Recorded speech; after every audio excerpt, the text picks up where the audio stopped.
Do you know that our brain is neurologically designed to stop us from change? Unfortunately, our brain hasn't evolved to the same speed as society has. Back in the day, it used to protect us from saber-tooth tigers. Now we don't have that reality anymore, but there definitely is things that we have to be aware of if we want to be successful. That's why in this video, we're going to talk about the top 3 brain hacks backed by science you need to know if you want to become successful. Coming up. If you're new here, my name is Dedeyan. Welcome to my channel, the one-stop shop for peak performance, entrepreneurship, and personal growth. So the first brain hack that we need to know is to know about the reticular activating system. Now, the best way I could describe what the reticular activating system is, it's essentially the filter to your brain. Because right now you see millions and millions of elements when you're looking. You might be seeing a girl, you might be seeing colors, you might be seeing trees. But unfortunately, your brain doesn't have the capacity to assimilate all of that information. Only gives you the information that he thinks is pertinent. And what that is that gives you that information is actually the reticular activating system. Now let me give you an analogy. You've probably already bought a car in your life. Maybe it took you a month to study for that car, maybe it took you a week, maybe it took you a couple of days. But you looked at what model, what engine, what color, what wheels, whatever the case is. And then you go to the day that you're gonna pick up the car at a dealership, you're super happy, you leave the dealership, you get to the first red light, and then you notice exactly the same car on the other street. You're like, hey, I've never noticed this car. Okay, this is weird. I thought it was gonna be unique. Drive a bit more, you see another one, and you see another one. You're like, hey, what's happening? Those cars were always there. It's just that it was never spotted to you. Now your reticular activating system knew that it was important to you because you've been studying it for so long to buy the car. It's always spotting it out for you. So that's what's the reticular activating strength. Now, how do we use it as people that are living our day-to-day lives, as entrepreneurs, as parents, and so on and so forth? How we use it is we set the proper intention and goals and write it down. Because subconsciously, your reticular activating system is spotting the opportunities for you to succeed within that goal. So if you say, hey, I want to be a millionaire, subconsciously your reticular activating system is already spotting ways for you to be a millionaire. Maybe it's a deal, maybe it's connecting with this person, maybe it's a job opportunity, whatever the case is. So you have to know that you have to set your goals and set your intentions clearly, write it down so your reticular activating system can do its work. If you see there's some value within this video so far, don't hesitate at all to give me a like, hit that subscribe button, and turn on the bell notification to find out when our weekly videos come out. So the second brain hack is to understand how the prefrontal cortex works. So the prefrontal cortex is essentially prime real estate within your brain. It's the part of your brain that really gets you motivated and inspired to do an action. So it's like the startup. If you want to start a new ritual, it goes through your prefrontal cortex before going into other parts of your brain to really stay as a ritual. Now, why is this important for us? Like previously mentioned in the beginning of the video, our brain is designed to stop us from change. Because when we change, we get out of our comfort zone. It's something that's scary. So our brain wants to protect us from that scariness. These are things that are called like the spotlight effect or a negative bias that is linked up with your brain.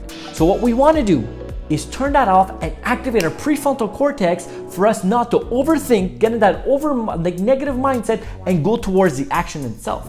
Now, one great tool that I've learned with this is actually from the book, The 5-Second Rule by Mel Robbins, which I've actually done a book review, I'll link it up. Within that book, she mentions something very simple, which is actually called the 5-second rule, which is counting backwards from 5 to 1 and then going and doing the action. So once you count 5, 4, 3, 2, 1, go, and then you start doing something, what that does is within your brain, it completely turns off the negative voice and it gets you into an action. So your prefrontal cortex is lighting up so much more, and then you're in a positive momentum. And once you're in that positive momentum, you're gonna go towards a bigger and bigger action. So in any situation, if you have doubt, you want to approach somebody, or you want to talk in a meeting, or you're doubting yourself that, oh man, should I start this or should I watch more Netflix? Just say 5, 4, 3, 2, 1, go. And then once you say go, get up and do it. You're completely pushing out that negative voice and you're going towards action. The third brain hack to understand is to understand the subconscious and the conscious mind. Now, to do so, we have to know that the subconscious mind is anywhere between 90 to 95% of your mind, and only 10 to 5% is actually the conscious mind. Now, why is this important? Because we have to know that the subconscious mind is the most powerful thing that creates everything within your universe. It's not the conscious mind that creates it, it's the subconscious mind. Now, the important thing to understand here is to know how to feed the information to your subconscious mind. And to do so, you have to see the analogy of your subconscious mind being the earth and your conscious mind being the gardener. So if you're planting a seed in your subconscious mind, the conscious mind is the gardener that's watering it, that's allowing the sun to go on it, that's giving the vitamin, just taking care of that plant. Now, one thing we have to know about the subconscious mind, it really doesn't care of what you plant. It's going to give it to you in the same amount of abundance. So if you plant a beautiful apple tree, it's going to give you beautiful apples. But if you plant a poisonous tree, it's going to give you that poisonous tree as much as abundance. So where is this correlating to us? It comes down to, are you putting positive information in your subconscious mind or negative? Are you bringing in fear and worry, or are you bringing positivity and success? Whatever you're giving to it, it's gonna bring back into your reality, into your three-dimensional world. Now, one way to really activate this is to know about the 5 different brain waves and to know which is the best moment to really give that information to your subconscious mind. So the first brain wave is gamma. The second one is beta, which beta essentially is when you're awake. Gamma is when you're like have an aha moment. After that, you're going to alpha. Alpha is your more relaxed state. Maybe you're reading a book, the day's over, you're chilling on your couch. Then you go into theta, which is even in a more relaxed state. That's when you're, imagine meditating, maybe you have your eyes closed, you're on the beach, you know you're consciously on the beach, but you're going from consciousness to unconsciousness. And finally, the last one is delta, which is you're completely knocked out and you're sleeping essentially. Now, why am I telling you this? Because we have to know the 2 different brainwaves that are directly correlated to your subconscious mind is the alpha and theta state. So when you're in a meditative state, when you're calm, maybe when you just woke up, maybe when you're just going to bed, this is where it's important for us. Those are the moments when you go to bed or you just woke up, you have to put the positive information in your subconscious mind. So listen to positive affirmations, read your affirmations, look at vision boards.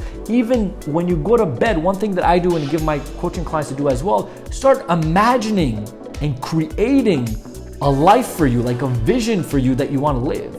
So if you say, hey, you know what, in the future, I want to be driving a Ferrari, close your eyes, and when you go to bed, think of that Ferrari. Think how it's going to feel when you're driving it. Get that emotion involved. And that's how you really put in the proper information in your subconscious mind and then just allow it to create into the reality for you. I hope you guys enjoyed the video and you got some great idea on some brain hacks that could really help you succeed in anything that you're doing within your life.